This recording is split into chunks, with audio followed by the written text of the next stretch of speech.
PTI में कौन establishment के साथ है और कौन एस्टेब्लिशमेंट के साथ नहीं। तहरीके इंसाफ तो आपको पता है कि एक ही तहरीके इंसाफ है, वो इमरान खान साहब की जात है। मियां मोहम्मद शहबाज शरीफ, मियां मोहम्मद नवाज शरीफ, आसिफ अली जरदारी, मरियम नवाज, ये जितने लोग हैं ये माशाल्लाह बिल्कुल एक पेज पे एस्टेब्लिशमेंट के साथ। पीटीआई के एमपी एमएनएस की तस्वीरें लगाकर ऊपर गद्दार की मोहर लगाकर ट्वीट किए जा रहे हैं और कह रहे हैं कि ये सब गद्दार हैं, ये एस्टेब्लिशमेंट के टाउट हैं। गंडापुर एस्टेब्लिशमेंट के साथ हैं, पीटीआई के साथ। गंडापुर सब अपनी हुकूमत को बचाने की कोशिश कर रहे हैं। अगर ये 60-70 एमपीए अडियाला के बाहर पहुंच भी जाते तो क्या फर्क पड़ जाता है। वफाक माली इमरजेंसी लगाना चाहता है, हुकूमत खत्म हो जाएगी। यहाँ तक कि इमरान खान साहब की बहन ने जब कह दिया कि अली अमीन गंडापुर ने इमरान खान को माइनस करने की कोशिश की है, खैबर पख्तूनख्वा की वो असेंबली जिसमें सारे धुआंधार तकारीर होती हैं, एस्टेब्लिशमेंट के खिलाफ बार बार गैरत का जिक्र होता है। आपने कहा एक भी गैरतमंद एमपीए नहीं गया, तो जो नहीं गए वो सारे बगैरत हो गए इसका मतलब। अस्सलाम वालेकुम नाज़रीन, मुजम्मिल सरवर्दी के इस ऑफिशियल यूट्यूब चैनल के साथ मैं हूं मुजम्मिल सरवर्दी। मेरे साथ आज मौजूद हैं अतर काज़मी। अतर काज़मी साहब, अस्सलाम वालेकुम। जी वालेकुम सलाम। मुजम्मिल साहब कैसे हैं आप, खैरियत से हैं? अतर काज़मी साहब, सिर्फ ये बता दें कि पीटीआई में कौन एस्टेब्लिशमेंट के साथ है और कौन एस्टेब्लिशमेंट के साथ नहीं। लिस्ट में बड़ी कंफ्यूजन है, किसको किधर डालें। मैंने कहा आपसे पूछूं किसका नाम किधर डालें, जरा आप बाइफरकेशन कर दें। देखिए मुजम्मिल साहब, आप सहाफत की दुनिया के बादशाह हैं। आप चाहे इसका नाम उधर डाल दें, उसका नाम उधर डाल दें, आपको कौन रोक सकता है। इस वक्त मसला ये है कि देखें, बहुत सारे इल्जामात लग रहे हैं, बहुत सारी चीजें जो हैं वो एक दूसरे के ऊपर इल्जामात वगैरह लगते रहते हैं, जमात के अंदर से भी लगते रहते हैं। लेकिन एंड ऑफ द डे इस वक्त तहरीके इंसाफ तो आपको पता है कि एक ही तहरीके इंसाफ है, वो इमरान खान साहब की जात है। बाकी बहुत सारे ऐसे लोग हैं। मैं सुन रहा था आज एक उन तहरीक इंसाफ की एक शख्सियत ये कह रही थी कि जो शख्स उस दिन इमरान खान साहब को मिलने गया है, तो वो तो ऐसा है कि जिसको बहुत सारी तहरीक इंसाफ भी मिलना नहीं चाहती, तो वो पता नहीं उसकी कैसे रोज़ इमरान खान साहब से मुलाकात हो जाती है। तो इसमें तो कोई दो राय नहीं कि इस वक़्त बैरिस्टर तहरीक साहब की इंसाफ बात के कर रहे अंदर हैं बहुत ज़्यादा इख्तिलाफ़ात हैं। आप, बैरिस्टर जी, साहब जी, की बैरिस्टर बात। साहब की बात कर रहा हूँ और अच्छा, बैरिस्टर जी, ठीक है। जी। बिल्कुल, मैं बैरिस्टर साहब की बात कर रहा हूँ और बैरिस्टर अबूज़र सलमान नियाज़ी जो इमरान खान साहब के वकील हैं, कल रात को एक टीवी चैनल पे इंटरव्यू देते हुए वो ये कह रहे थे कि इमरान खान साहब ने ना उनसे मिलने की ख़्वाहिश का इज़हार किया है, लेकिन फिर भी मुलाकात हो जाती है। तो मेरे ख़्याल में तो ये तो सबको पता है कि कौन क्या है, पर जमात के अंदर इख्तिलाफ़ात काफ़ी ज़्यादा हैं, इसमें कोई नहीं दो नहीं, राय नहीं। मैंने कहा आप हमें बता दें, हमारी रहनुमाई कर दें, कौन क्या है, कौन किधर खड़ा है, समझ नहीं आ रही। देखिए, कौन एस्टेब्लिशमेंट के साथ खड़ा है, उस हवाले से तो मैं क्लियरली आपको बता सकता हूँ कि कौन उनके साथ है, कौन उनकी मदद से कौन कुछ कर कौन रहा है। मैं ना कौन कौन जी, जी, मैं नाम बता देता हूँ आपको। मियां मोहम्मद शहबाज शरीफ, हम्म, मियां मोहम्मद नवाज शरीफ, आसिफ अली जरदारी, हम्म। मरियम नवाज, ये जितने लोग हैं ये माशाल्लाह बिल्कुल एक पेज पे एस्टेब्लिशमेंट के साथ, इनके हवाले से तो मैं क्लियर हूँ। इसके अलावा पीपल्स पार्टी भी उधर ही खड़ी है, एमक्यूएम भी उधर ही खड़ी है। बाकी तहरीक इंसाफ तो इस वक्त जो है अपोजिशन में है और वो जो कुछ है वो हमारे सामने है। नहीं, पर ये क्यों सोशल मीडिया पे लोग पीपल पीटीआई के एमपी एमएनएस की तस्वीरें लगाकर ऊपर गद्दार की मोहर लगाकर ट्वीट किए जा रहे हैं और कह रहे हैं कि ये सब गद्दार हैं, ये जी, जी। एस्टेब्लिशमेंट के टाउट हैं। देखिए मेरी बात सुनिए, मैं आप बेशक नवाज शरीफ शहबाज शरीफ एस्टेब्लिशमेंट के साथ खड़े हैं, इस पर तो मेरा आपका कोई कॉन्टेस्ट ही नहीं है। खड़े हैं, हमें भी पता है, आपको भी पता है। ये जो नहीं खड़े हैं और खड़े हैं, ये बड़ा इबाम है। जो खड़े हैं वो तो कोई इबाम वाली बात नहीं, जो बज़ाहिर नहीं खड़े और अंदर से खड़े हैं उनका बड़ा मसला है। उनकी उनकी फ़हरिस्त चाह रहा था मैं आपसे। टू बी ऑनेस्ट इस वक्त ये कहना मुश्किल है, हर कोई एक दूसरे को कह रहा है, इवन के तहरीके इंसाफ के अपने दोस्त भी एक दूसरे पे इल्जामात लगा रहे होते हैं। लेकिन जहां तक सोशल मीडिया का ताल्लुक है मुजम्मल साहब, किसी की तस्वीर लगा के कुछ भी कह दिया जाता है। और अक्सर मैं देखता हूँ आपकी तस्वीर लगी होती है और नीचे दानिश्वर लिखा होता है, तो हमने तो कभी इतराज नहीं किया। क्या तो सोशल मीडिया पे तो आप कोई गिला शिकवा नहीं कर सकते। फिर गंडापुर एस्टेब्लिशमेंट के साथ हैं, पीटीआई के साथ। देखिए, गंडापुर साहब जो है मेरे ख्याल में गंडापुर साहब जो है, अपनी हुकूमत को बचाने की कोशिश कर रहे हैं। अब बड़ा ईज़ी होता है कि आप किसी के ऊपर भी इल्ज़ाम लगा दें। टू बी ऑनेस्ट जब नवाज़ शरीफ साहब अपोज़िशन में थे, उनकी सियासी जमात पे भी बड़े इल्ज़ामात लगते थे। हालिया दिनों में यहाँ तक कि इमरान खान साहब की बहन ने जब कह दिया कि अली अमीन गंडापुर ने इमरान खान को माइनस करने की कोशिश की है, तो मेरे ख़्याल में उसमें बिल्कुल वाज़ेह चीज़ें। लेकिन मैं आपको अंदर की खबर देता हूँ कि जो इनसाइडर्स हैं खैबर पख्तूनख्वा की हुकूमत के, वो ये बताते हैं कि हमें वाज़ेह तौर पे कहा गया था कि आपकी हुकूमत को बड़ा खतरा है, वफ़ाक फाइनेंशियल इमरजेंसी लगाना चाहता है और जो कुछ लोग अंदर बाखबर लोग हैं, उनके बीच में बाकायदा एक मीटिंग भी हुई और जिसमें कहा गया कि जनाब ये हमारी हुकूमत फारिग करेंगे, हम सबको जेलों में डालेंगे। तो अब उन्होंने ये जो बजट पास करवाया है, अब कुछ लोगों को इसमें बदनीति नज़र आती है, लेकिन अगर उनकी आप साइड सुने, वो ये कहते हैं कि हमने इमरान खान के बेस को बचाया है। अगर ये हुकूमत ना बचती तो हम सारे जेलों में होते और फिर जिस तरह पंजाब से आप रोज़ कहते हैं तहरीक चलेगी और 4 बंदे नहीं निकलते, तो फिर खैबर पख्तूनख्वा से भी कोई बंदा नहीं निकलना था। मतलब बंदे तो फिर हुकूमत की वजह से ही निकलते हैं ना, पार्टी की तो कोई स्टैंडिंग नहीं है। हुकूमत होगी तो बंदे निकलेंगे, हुकूमत नहीं होगी तो बंदे नहीं निकलेंगे। तो टेक्निकली तो जो तहरीक है वो हुकूमत की वजह से है, पार्टी की स्ट्रेंथ की वजह से तो नहीं है। देखिए, इसमें तो फिलहाल तो कोई दो राय नहीं है कि वो तहरीक चलाने में नाकाम रहे, लेकिन वोट तो इमरान खान साहब की ज़ात का है ना, लोग बाहर निकलते हैं। अब ये जंगजू लोग तो है नहीं है, 8 फरवरी को जब किसी ने नहीं रोका, लोग बाहर निकले, वोट दिए। अब अगर बाहर आप 2 पुलिस वाले खड़े कर देंगे और उनको डंडे मारेंगे, तो मेरे ख्याल में कोई भी नहीं निकलेगा। आपके घर के बाहर अगर मैं कोई खड़ा कर दूँ, तो आप तो 4 दिन घर से बाहर नहीं निकलेंगे मुज़म्मल साहब। तो मसला ये है कि कोई भी नहीं निकलता मार खाने के लिए। एक सियासी जमात है, तो बर उनकी जितनी सपोर्ट है, वो सारी दुनिया को पता है। अच्छा, अब बजट तो पास हो गया और खान साहब ने लगता है बजट को कबूल भी कर लिया है। तो तनाजा खत्म हो गया है या तनाजा चल रहा है? नहीं मेरे ख़्याल में ये पहली दफ़ा एक ऐसा तनाज़ा है जिससे थोड़ी-सी जो है मुझे जमात के अंदर मुश्किल होती हुई नज़र आ रही है। इसलिए कि बहुत सारे लोग उनके एक्सप्लेनेशंस दे रहे हैं। अली अमीन साहब आज सुबह-सुबह सुप्रीम कोर्ट पहुँच गए, तो भई आप पहले भी तो जा सकते थे। और मेन जो तनकीद हो रही है, तनकीद ये हो रही है कि भई आपके पास तो 30 जून तक का तारीख थी ना, आप थोड़ा इंतज़ार कर लेते और फिर ये मैं आपको खबर दे रहा हूँ मुज़म्मल साहब कि इमरान खान की बहन को कहा गया कि खैबर पख्तूनख्वा के एमपीएस कल आएँगे और कल आपके साथ खड़े होंगे। अलीमा खान साहिबा ने वैसे इतने गुस्से में वो सारी चीज़ें शेयर नहीं की हैं। उनको अली अमीन ने कहा कि हम सब आ रहे हैं। खैबर पख्तूनख्वा की वो असेंबली जिसमें सारे धुआँधार तकारीर होती हैं, एस्टेब्लिशमेंट के खिलाफ, एजेंसियों के खिलाफ, बार-बार गैरत का ज़िक्र होता है, लेकिन खान की बहन को कह के एक भी गैरतमंद एमपीए वहाँ पे नहीं पहुँचा और वो इमरान खान की बहनें वहाँ पे अकेली खड़ी थीं। तो मेरे ख़्याल में इतनी जल्दी ये मामला डाई डाउन नहीं होगा। जमात के अंदर इसकी वजह से काफ़ी ज़्यादा इस वक़्त बहस हो रही है और ये भी मैं आपको बता दूँ कि 1-2 व्हाट्सएप ग्रुप्स के अंदर जिसमें मैं नहीं हूँ, ये मैं पहले क्लियर कर दूँ, वहाँ पे तल्खियाँ भी हुई हैं कुछ लोगों की आपस में। अच्छा, आपने कहा एक भी गैरतमंद एमपीए नहीं गया, तो जो नहीं गए वो सारे बेगैरत हो गए, इसका मतलब है। नहीं, मैं खुदा न ख़ास्ता कतई मैं ये नहीं कह रहा। मैं ये पूछ रहा हूँ कि जो अडियाला जाए वो गैरतमंद है, जो ना जाए वो बेगैरत है। सिंपल तारीफ यही है। नहीं, नहीं, खुदा न ख़ास्ता ऐसी कोई बात नहीं है जी। ये तो नहीं है इस तरह के इल्ज़ामात तो लोग सारे लोग कहते रहते हैं कि जो सहाफ़ी ये कर रहा है वो गैरतमंद है, जो ये कर रहा है वो खुदा न ख़ास्ता गैरतमंद नहीं है और जो ये कर रहा है जो गैरतमंद नहीं वाली कैटेगरी है उसमें बहुत सारे लोगों के नाम आते हैं, तो मैं ऐसी बात नहीं करता। मैं सिर्फ़ ये कह रहा हूँ कि बड़ी-बड़ी बातें नहीं करनी चाहिए, सियासी जमातें जो होती हैं वो अच्छा, ग्राउंड पे नहीं जो कुछ करती हैं, वैसे ये बताएं, उससे नज़र आता है। अगर तो ये वहाँ 60-70 एमपीए अडियाला के बाहर पहुंच भी जाते तो क्या फर्क पड़ जाता है? इनको किसने रोका अडियाला जाने से? देखिए 60-70 तो नहीं एमपीए तो देखे ना उनके काफ़ी ज़्यादा हैं। इस 60-70 से ज़्यादा है, 90 के करीब होंगे। पर मेन चीज़ तो आपने एक मॉरल सपोर्ट देनी होती है ना, एक मैसेज नहीं नहीं, देना पर होता है क्यों नहीं कि गए? आप वहाँ पे गए हैं कोई और फोन, उसके साथ-साथ इमरान खान कोई फोन आ गया इसलिए नहीं गए? क्यों नहीं गए, मैं ये जानना चाह रहा हूँ।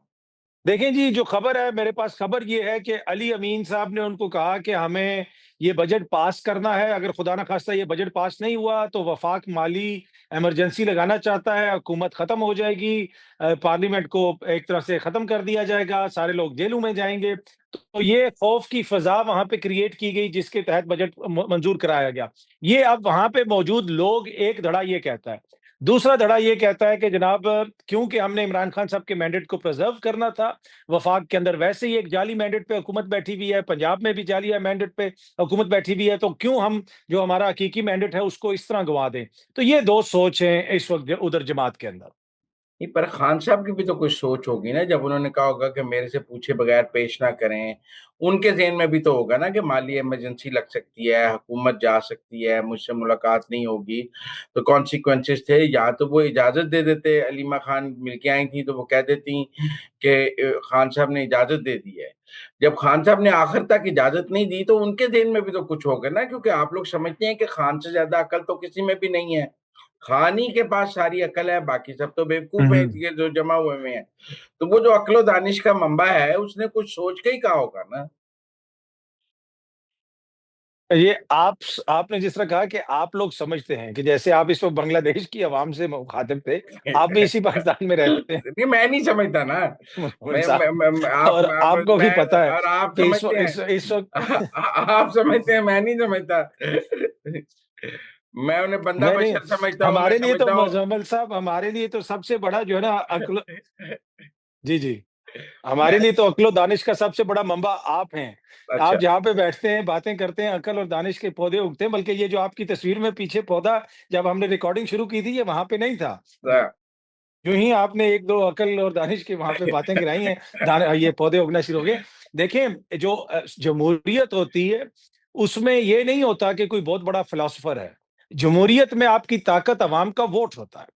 अब अगर पाकिस्तान की अवाम ये समझती है कि हमारा लीडर इमरान खान है, तो मुज़म्मल सौरवर्दी अब नहीं नहीं सुबह से शाम तक बेशक डंड अतर निकाले, बैठके निकाले, जो मर्ज़ी करे। अतर आदमी ठीक साहब, है कि मैं ये नहीं? पूछ रहा हूँ कि खान साहब जो, जी, जी। जब आप कह रहे हैं कि तहरीक इंसाफ जो है ना, कोई बंदा तहरीक इंसाफ नहीं, तहरीक इंसाफ सिर्फ इमरान खान है।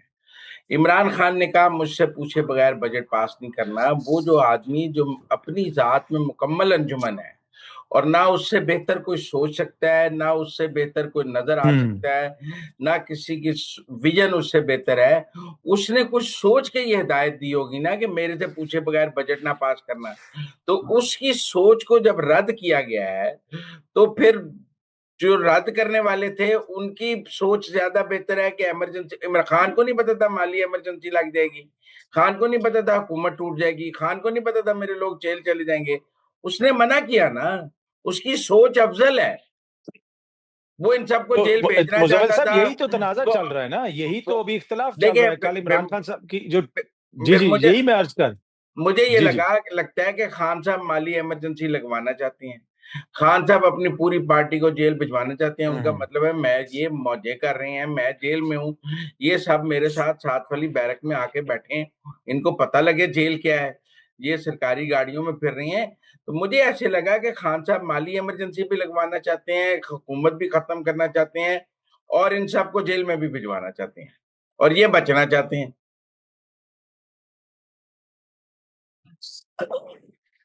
देखिए, ये एक यूनिक सूरत-ए-हाल है। ऑब्वियसली एक ऐसी सूरत-ए-हाल है जिस पे ज़िंदगी में शायद पहली दफ़ा आप भी तज़िया कर रहे हैं, मैं भी देख रहा हूँ। क्योंकि हम तो यहाँ पे यूज़्ड टू हैं कि सबसे पहले मुल्क से तो लीडर भागता है, जेल में तो कोई रहता ही नहीं है।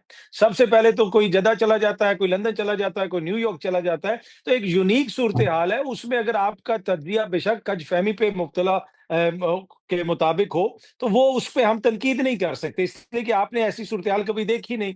आपकी नज़र में तो लीडर वो है जो अक्ल, दानिश का सबसे बड़ा समंदर, जो 7 समंदर पार बैठ के चैलेंज करे एस्टेब्लिशमेंट को भी, चैलेंज करे जुडिशरी को भी, और जावेद हाशमी को यहाँ पे छोड़ दे जेल के अंदर, और जावेद हाशमी जनाब जेल काटे और खुद वो जद्दा चला जाए।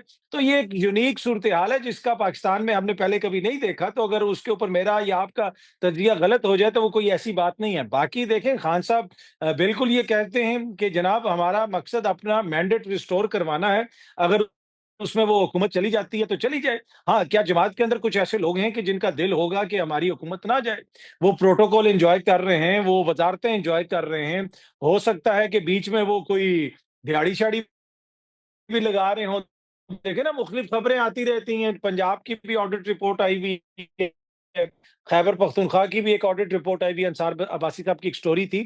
तो ये सारी चीज़ें तो बीच में चलती रहती हैं, लेकिन अभी भी बात ये है कि मुझे नहीं लगता कि फ़िलहाल हुकूमत का वहाँ पे कोई ख़ात्मा हो रहा है, या इमरान खान साहब चाहते हैं कि आज ही हुकूमत का ख़ात्मा हो जाए। जिस दिन उन्होंने फ़ैसला करना हो, वो मियाँ साहब की तरह पर्ची पढ़ के फ़ैसला नहीं करते, वो उसी वक़्त खड़े-खड़े फ़ैसला कर देते हैं, तोड़ो असेंबली। तो वो असेंबली उसी दिन टूट जाएगी। फ़िलहाल ऐसा कोई उन्होंने फैसला नहीं किया हुआ। हाँ, लोग कह रहे हैं उनको अक्ल आ गई है, उन्होंने इस्तीफे देकर भी देख लिया है, असेंबलियां तोड़कर भी देख लिया है, अब उन्होंने इन कामों से तौबा कर ली है। देखिए ना, वक्त इंसान को बहुत कुछ सिखा देता है, आप अपनी गलतियों से सीखते हैं। अब वो अपने लोगों को नहीं कहते कि इस्तीफे दे दो असेंबलियों से, पहले तो छींक मार के कहते थे इस्तीफे दे दो ना, पहले तो छींक भी आ जाए तो कहते थे फौरन इस्तीफे दे दो, फिर कहते थे असेंबलियां तोड़ दो। तो अब उन्होंने कहा है कि मेरी पार्टी मुझसे बगावत करे, गद्दारी करे, बजट पास करे, सरप्लस बजट पास करे, फॉर्म फेडरल गवर्नमेंट की मर्जी का, आईएमएफ की मर्जी का, मेरे विजन के मुताबिक ना हो बजट, हुकूमत कायम रखनी है, असेंबली कायम रखनी है। वो तौबा कर गए हैं तोड़ने से, हुकूमतें छोड़ने से, उनको पता है उसकी कीमत। तो खान को अकल आ गई है, वो कहते हैं आप उसकी पार्टी उसको बेशक ठेंगा भी दिखाए तो वो कहता है अच्छा चलो पुरानी तनख्वाह पे ही पार्टी के साथ काम कर लेता हूँ, ये पार्टी बगावत कर ले, मेरी बेइज्जती कर ले, पर मैं अब इनके साथ ही चलूंगा, इनकी हुकूमतें खत्म नहीं करूंगा। तो बड़ी अकल आ गई है खान को, अब सीख लिया उसने वक्त के साथ। देखिए ये कहना कि गलतियों से अकल आ जाती है और इंसान हमेशा सीख लेता है, तो मैं इससे एग्री नहीं करता। देखिए ना, पहले पिछली दफ़ा भी मैंने गलती की, मैं आपके साथ इधर इंटरव्यू देने आ गया। अब मैं दोबारा वही गलती कर रहा हूँ, बार-बार ये गलती करता हूँ, तो समटाइम मैंने इंसान नहीं सीखता अपनी गलतियों से। ठीक है? बाकी बात ये है कि देखिए जी, उनकी जो पार्टी है, उस पार्टी के अंदर इस वक़्त कोई इलेक्टेबल नहीं है। उस पार्टी के अंदर इस वक़्त किसी का वोट नहीं है। वोट सिर्फ़ इ इम इमरान खान साहब का है। तो मेरे ख़्याल में ऐसी कोई सूरत-ए-हाल नहीं है और उनकी जमात को भी पता है कि जिस दिन इमरान खान साहब ने आज अगर इमरान खान साहब कह देना कि मुज़म्मिल सोहरावर्दी पाकिस्तान का सबसे अच्छा बंदा है, तो आप देखेंगे आप पाकिस्तान के सबसे मकबूल आदमी बन जाएँगे। नहीं, मैंने कहा आपने तो हमें बताया कि था कि खान को, कप्तान को एक ही काम आता है और वो है अच्छी टीम बनाना, क्योंकि कप्तान है, उसने सारी उम्र सिर्फ टीम ही बनाई है। पर हमने तो देखा है, चाहे बुजदार की टीम बनाए, चाहे गंडापुर की टीम बनाए, चाहे बैरिस्टर गौहर की टीम बनाए, उसने जब बनाई है नलायकों की टीम बनाई है, जिस टीम को आप खुद भी कहते हैं ये टगे टोकरी जीरो लोग हैं। इमरान खान ने नैलों की टीम इकट्ठी की हुई है, तो किहो जिहा कप्तान ने उन्होंने पूरे पाकिस्तान चो एक सही बंदा नहीं मिलता जिन्हों कोई ओहदा दे सके, जिन्हों को वजीर बना सके, जिन्हों को वजीर आला बना सके। जब बनाया है उसने नैला बनाया, नलायक बनाया, कॉम्प्रोमाइज बंदा बनाया है। तो फिर ये कोई लीडर की निशानी तो नहीं है कि वो कॉम्प्रोमाइज लोगों को आगे लाता है, कमजोर लोगों को लाता है, वो एस्टेब्लिशमेंट के टाउट आगे ले आता है, वो नलायक लोग ले आता है। ये तो मतलब उनकी अपनी जात पर ये सवाल उठता है कि वो कैसी चॉइसेस रखते हैं अपने जी। सामने। एक तो ये वर्ड डाउट का जो आप बार-बार इस्तेमाल करते हैं, मेरे ख़्याल में मुनासिब नहीं है ये वर्ड क्यों? क्यों? जो है ना, ये आपको इस्तेमाल नहीं करना चाहिए। ठीक क्यों? है, टाउट का वर्ड। अ, नहीं, ऐसे ही वो आपकी पर्सनैलिटी पे सूट नहीं करता कि आप किसी और को वर्ड टाउट मारोगे। नहीं, ठीक है? तो देखिए मैं आपको बताता हूँ टाउट तो कौन है। अच्छा टाउट कौन है मैं अच्छा आपको बताता हूँ। दूसरे जिसकी बज़ाहिर पॉलिसी कुछ और जी, हो जी, जी। और वो नहीं, नहीं, अंदर आप तो से नहीं कुछ है ना और। सर, ना नहीं आप नहीं, नहीं मैं आपको है। बताता हूँ, मैं पॉलिटिशियंस की बात कर रहा हूँ कि जिनकी हाँ, बज़ाहिर पॉलिसी एंटी एस्टेब्लिशमेंट है जी। और अंदर से वो जी, जी। एस्टेब्लिशमेंट से मिले हुए हैं, वो टाउट है। जिनकी ओपन पॉलिसी है कि वो एस्टेब्लिशमेंट के साथ खड़े हैं अंदर और बाहर से, जी, जी। उन्हें तो टाउट नहीं कहा जा सकता। वो तो साथ ही खड़े हैं, वो साथी हैं, हलीफ हैं, दोस्त हैं, बरादर हैं। जी, जी। जो नहीं तो बाहर से उनको तो जो फिर नेल्सन मंडेला ही कहा, उनको तो नेल्सन मंडेला कहा। जो ऊपर से खिलाफ है और अंदर से रले हुए हैं, वो टाउट है। मुज़म्मिल साहब ये अगर ये तशरीह आपकी अगर अल्ताफ हुसैन साहब ने लंदन में सुन ली ना, उन्होंने कहना मुज़म्मिल साहब एक पप्पी इस तरफ, एक पप्पी उस तरफ। ठीक है? जो जमहूरी असूलों को भूल के जनाब सारी अपनी नज़रियात भूल के उधर जाके साथ खड़े होके वो ठीक है। पर जिनके बारे में आपको शक है वो आउट है। अच्छा, अब इश्यू ये है कि देखें कप्तान पे तो आप तब गिला करें ना जब कप्तान मैदान में हो। कप्तान ने तो टीम उतारी, बगैर बल्ले के टीम उतारी और आपकी टीम को पछाड़ रख दिया। वो 8 फरवरी को बगैर बल्ले के, बगैर किसी इलेक्टेबल के। तो कप्तान को तो ना कोई मिल सकता है, ना कप्तान को कोई देख सकता है, ना कोई साफ़ी जाके मुलाकात कर सकता है। उसके बावजूद वो जैसी इनिंग खेल रहे हैं, वो इनिंग ऐसी है कि मुज़म्मिल सोहरावर्दी का कोई व्लॉग भी जनाब उसके ज़िक्र के बगैर मुकम्मल नहीं होता। ना ही कोई टीवी प्रोग्राम उसके ज़िक्र के बगैर मुकम्मल नहीं होता। मतलब इतना बड़ा ज़ुल्म देखें उस शख्स का कि मुज़म्मिल सोहरावर्दी को अतर काज़मी जैसे बंदे को बर्दाश्त करना पड़ता है। खबर लेने के लिए नहीं बुलाना नहीं, पड़ता है कि यार वो आके मैं बताओ लोगों को कि हो क्लियर रहा कर क्या है? तो देता ये हूँ देखें कि ये आपको सारी आप चीज़ें आपको आपको आप मद्देनज़र रखनी चाहिए। आपको आपको आपके जराइम की सूरत में सोशल कम्युनिटी के तहत ये सजा मिली है कि आपने मेरे साथ 100 इंटरव्यूज करने हैं। ये आप अपनी सजा भुगतते हैं, 100 इंटरव्यू करने हैं आपने, आपको कम्युनिटी सजा मिली हुई है। ठीक है ना? बिल्कुल ठीक है, ठीक है, बिल्कुल बिल्कुल ठीक। ठीक है। तो काज़मी साहब, आप समझ रहे हैं कि केपी की हुकूमत भी कायम रहेगी, बजट भी पास हो गया है और खान साहब जेल में ही रहेंगे, सब सूरत-ए-हाल ऐसे ही चलेगी, फिलहाल कोई चेंज नहीं आप देख रहे?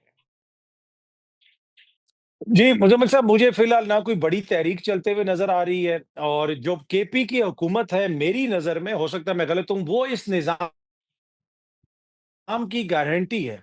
जब तक केपी के अंदर हुकूमत है, वहाँ पे तहरीक-ए-इंसाफ को एक हिस्सा मिला हुआ है इक़्तिदार का, उनके लोग इक़्तिदार को एन्जॉय कर रहे हैं, तो वो उतनी कोई भरपूर तहरीक भी नहीं चलाएँगे। अगर केपी की हुकूमत को ख़त्म कर दिया जाता है, एक ऐसा सूबा जहाँ पे शोरश है, वहाँ की आबादी का एक ख़ास मिज़ाज है, वहाँ पे हुकूमत को ख़त्म करना और बड़ी सपोर्ट भी है खान साहब की, वो तो एक तरह से आप बैल मुझे मारने के मुतरादिफ है। तो मुझे नहीं लगता कि केपी की हुकूमत कहीं जा रही है। ना वफ़ाक उसको ख़त्म करने के मूड में है, जिधर भी मेरी वफ़ाक में दोस्तों से बात होती है, ना गवर्नर राज का कोई मूड है, ना ही खैबर पख्तूनख्वा के अंदर पाकिस्तान तहरीक-ए-इंसाफ का ये मूड है कि इस हुकूमत को कहीं पे ख़त्म किया जाए।